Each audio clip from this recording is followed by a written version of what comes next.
trying to say is that it is the intention of the National Assembly to really return the budget cycle to January and December. And like I told you, we need at least 2-3 months, minimum, 90 days, 60 to 90 days, within which to complete work on the budget. Mr. President, make a clarion call that we have to really partner together. Permit me to use this media to extend it to all those concerned, especially the executive arm of government, to really be available to come and clarify issues. This is just a document that was submitted. We have to peruse it. We have to ask questions for us to agree or disagree. And mark you, a problem was highlighted in the document so presented about revenue. The revenue has dwindled. So we have to really see how we will redirect, realign the budget, and tighten up our belt so that we will increase the revenue inflow into the consolidated revenue account. When lies the problem? When you say that the National Assembly is determined to get to the January-December budget cycle, when in 2018, we remember that when that budget was presented, the budget of consolidation, we saw comments even from your members saying that they will work together with the executive, with the presidency, to try to see that we attain that cycle of January to December. Didn't you have enough time from last year to this year to make that happen? Well, thank you for that question. When was the budget now laid down? December. If they could have laid it for us to achieve this thing, the January-December scenario, the budget has to be laid 3 months earlier to January. When you go back, you're talking of December, November, October. So this budget has to be laid, the give and take, August and September. Has it been done? Is it the duty of the legislation to coerce the executive arm of government to lay the budget earlier than December? If they are desirous of January, December, then the needful has to be done. Ours is to make sure that the document does not unnecessarily stay on our table. Let me pay tribute to what you raised regarding the 2018 budget. Do you remember this channel aired the SGF calling on head of MDAs to even appear before the committees so that we tidy up the budget?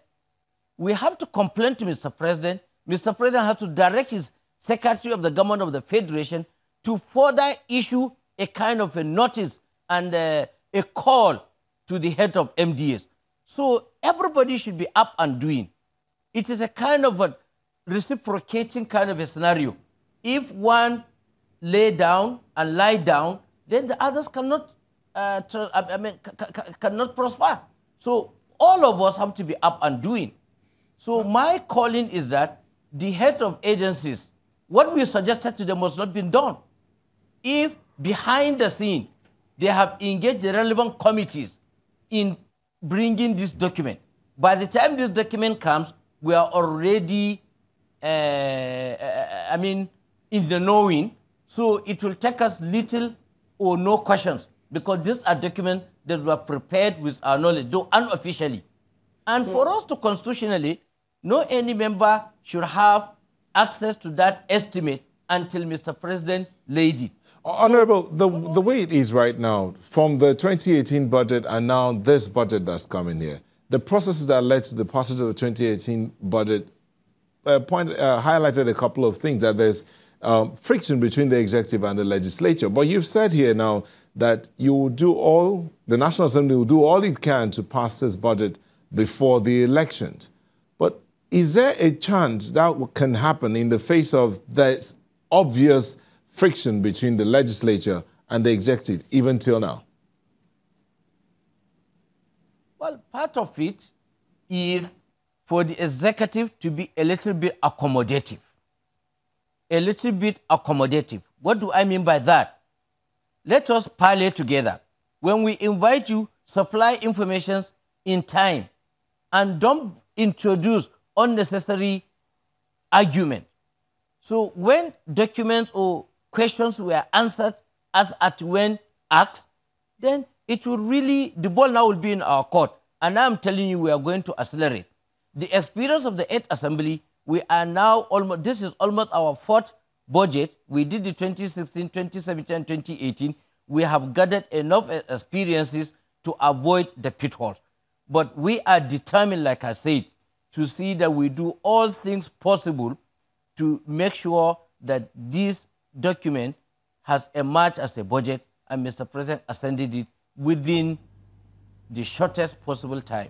Okay, so let's wind down with this now. Having looked at some of the key assumptions of the budget, and particularly if you look at the revenue projections, they clearly indicated that, look, our revenue, funding the budget, the revenue is dropping, so it will be a challenge funding the budget. Is the National Assembly, or what will be done, or what do you think the National Assembly will do, or how will they approach this, particularly when it comes to constituency project? Will they jack up this budget in the light of this funding challenge that we have? Well, like I said, these are just highlights. But let's see the nitty-gritty, whether there are windows, that there are rooms for manipulation. But all I know is that even yesterday, we had a meeting, caucuses meeting, and what we talked to ourselves is that we have to do due diligence, especially in these revenue areas. Mr. President did mention that there are a lot of things that need to be tied up in order to raise the revenue base. Suffice to say that the oil, which contributes more than 70%, as of December or October, they have 1.95 million, that is 1,950,000,000 barrels per day. All right, Honorable. And the target here is 2.3. I'm afraid we need to wrap it up at this point, but it's a conversation that will be ongoing, so we'll be more than glad to get across to you for some further submissions on this particular matter. But we do thank you for coming on this morning. Honorable Yusuf Yunusa Abubakar is a member of the APC and still chair House Committee on FRSC. We're back in a moment and still focusing on the budget. Stay with us.